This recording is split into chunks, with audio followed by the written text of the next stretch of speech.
Alors Grenaille, c'est une association qui est basée à Jax, près de Fix, Saint-Genès, Langeac. Elle regroupe des jardiniers, amateurs et quelques maraîchers, semenciers professionnels.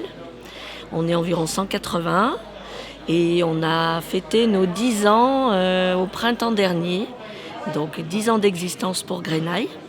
Les objectifs, c'est avant tout la préservation des semences paysannes et de la biodiversité dans nos jardins. Alors les actions, donc on se regroupe une fois par mois, le troisième samedi de chaque mois. Ensuite, on fait des semis en commun, semis de tomates, qu'on repique ensuite. On fait aussi le tri de graines à l'automne. On fait des conférences.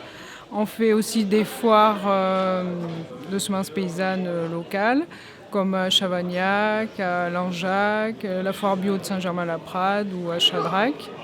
On a aussi écrit un livre avec Terre Vivante sur faire ses graines, c'est facile.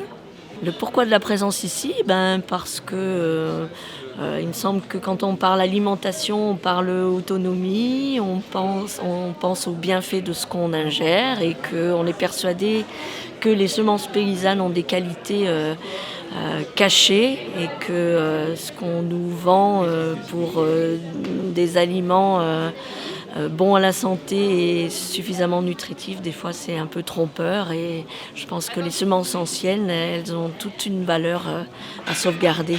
Donc aujourd'hui, on a emmené un chou Quintal d'Auvergne qui était une semence qui a été perdue. Puis le Conservatoire de Lyon nous en a confié quelques semences. On a pu le remettre en germination. Donc on en a un exemplaire aujourd'hui. Après, on a la rafle de Haute-Loire qui est produite aussi sur le département.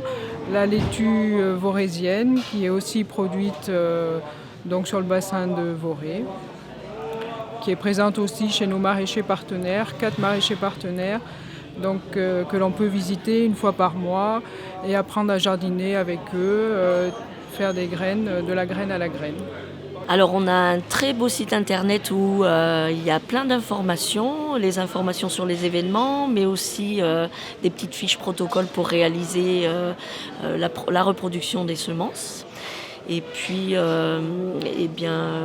on invite aussi les gens à nous contacter pour prendre des infos ou venir nous rendre visite sur le lieu de la Maison des Semences, parce que c'est un endroit où on partage des savoirs, mais aussi on se pose des questions en collectif, et c'est le mouvement collectif qui va nous permettre d'avancer.